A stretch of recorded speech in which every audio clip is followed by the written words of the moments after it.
반갑습니다. 2차 발달장애아동 학교 적응력 향상 지원 사업 예비학교 사례 발표를 하게 된 해운대구 장애복지관 전정훈 사회복지사입니다. 많이 긴장되는데 열심히 해보도록 하겠습니다. 예비학교는 아동 입학 후 즐거운 학교 생활을 위해 무엇이 필요할까라는 고민으로 시작되었습니다. 그동안 예비학교를 위해 노력했던 우리들 발자취를 안내하도록 하겠습니다. 목차 순서대로 안내하도록 하겠습니다. 예비학교는 공동오후회 지원으로 2021년부터 2023년 3년 사업으로 진행되었습니다. 해운대군의 초등학교, 복지관, 지역사회 이용시설을 이용하여 3년간 미차가족 15명, 가족 40명 대상으로 예비학교, 사회활동, 부모자녀 모임, 가족활동, 입학 후 학교 적응 지원 등 서비스를 제공하였습니다. 다음은 사업 수립 계획 과정입니다. 예비학교는 한국장애인복지관협회 부산지역 특수교육청, 특수교사 및 재활전문가, 지역 내 자원의 역할과 협력을 통해 사업 계획을 수립할 수 있었습니다. 유치원, 어린이집, 지역 내 유관기관뿐만 아니라 예비학교에 참여를 희망하는 아동 보호자들이 매년 30명 가까이 예비학교를 신청해 주셨습니다. 선정평가는 전문교사와 참여하여 그룹평가를 진행하였습니다. 초기 상담과 그룹평가 결과를 반영하여 선정회의를 통해 미차 아동 5명을 선발하였고, 아동의 특성, 학교 적응에 대한 요구를 바탕으로 커리큘럼을 구성하여 사업을 진행하였습니다. 죄송합니다. 예비학교는 학교 적응력 및 사회성, 부모 양육 스트레스 감소를 위한 내용으로 진행하였습니다. 먼저 학교 적응력 향상 활동입니다. 상담과 그룹평가를 통해 학교 적응력 향상에 대한 욕구를 확인할 수 있었습니다. 주요 욕구 중 착석 유지 및 학교 생활 적응을 위해 착석 지도, 사물함 이용하기, 준비물 갖추기 등 슬기로운 학교 생활의 다양한 경험을 제공함으로써 착석 유지, 참여도 및 집중력 등 수업 태도가 향상되었습니다. 그 외에 학교 생활 적응에 필요한 규칙적인 생활 습관 등이 향상되었습니다.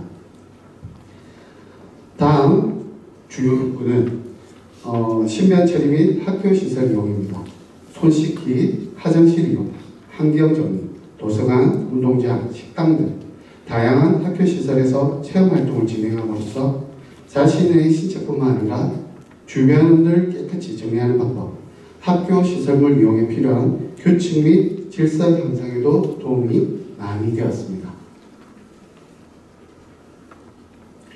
다음 학교 적응력의 주요 요구는 가정 인식이었습니다. 국어 시간, 수업 시간, 수업과 관련된 학습지 활동, 교사의 질문에 답하기 등 아동의 수준에 맞게 과제를 준비하여 활동을 하였습니다.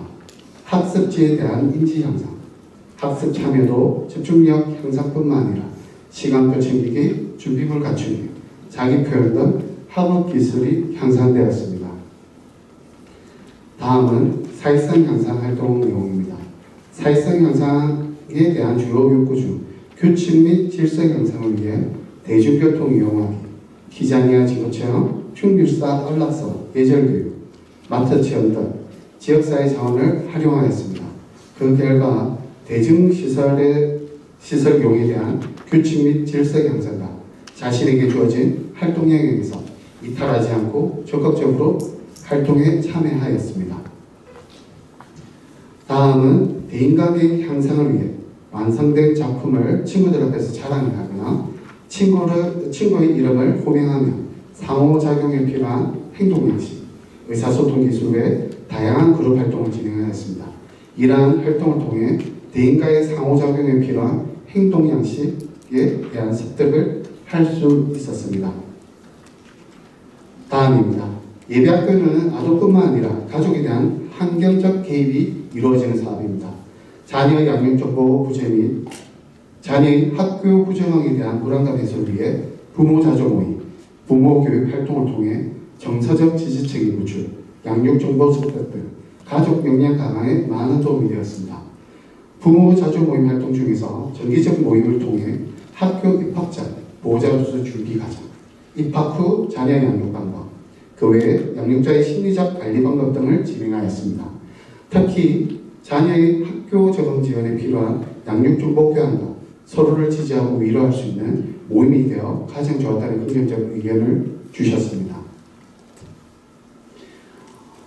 예비학교에 참여한 모든 아동들이 긍정적 변화가 있었지만 그중 한 사례를 소개하고자 합니다. 아동은 조손가정으로 주양육자인 조모에게 양육정보 제공과 기술 공유함으로써 양육 태도의 긍정적 변화를 이끌어낼 수 있었습니다. 또한 교사와의 정기적 상담 결과 아동이 학교 적응력, 사회기술이 많이 향상되었다는 성과를 확인할 수 있었습니다. 이번 사례는 아동뿐만 아니라 가족 환경에 지속적으로 개입함으로써 아동과 가족의 건강한 성장을 도모할 수 있었습니다. 다음 예비학교 활동 후 보호자의 의견입니다. 예비학교를 통해 적극적인 학교생활 참여, 부정적 행동 소거, 규칙과 질서 향상, 기초 학습 능력 향상 등 자녀의 학교생활에 적응력이 향상되었다는 긍정적인 의견이 많았습니다. 무엇보다 소중한 의견으로 주변에 어려움을 겪고 있는 발달장애 아동들에게도 예비학교 참여의 기회가 주어진다면 발달장애 자녀를 둔 가족들에게 많은 도움이 될 것 같다는 보호자들의 긍정적 의견이 있었습니다. 다음은 담당자 의견입니다. 사업 초기 코로나로 인해 초등학교 연계가 어려웠습니다. 이에 기간 내 공간을 학교 교실 환경으로 조성하여 1차년, 2차년 예비학교는 복지관 내에서 2년간 이루어졌습니다. 기간 시설을 적극 활용하여 학교 적응, 사회성 활동을 진행하였고 그 외 비장애의 지원에 대한 요구에 따라 비장애 형제, 정서 지원 프로그램을 제공하였습니다. 3차년도 예비학교는 해운대군의 초등학교의 협조를 통해 진행되었습니다. 학교 시설을 적극 활용하여 도서관, 연구실, 체육관, 식당 등 학교 시설 이용 방법을 배우고 직접 체험을 할 수 있도록 제공하였습니다. 학교라는 일관성된 환경을 제공함에 따라 교육적, 사회적 발달에 많은 도움이 되었다고 생각합니다. 마지막 향후 제안입니다. 예비학교는 발달장애를 가진 아동이 올바른 교육 환경에서 성장하고 발전할 수 있도록 지원하는 사업입니다. 이 사업을 지속하기 위해서는 지역사회의 관심과 협력, 지원이 필요합니다. 여러분의 관심으로 큰 변화를 이끌어 주시기 바랍니다.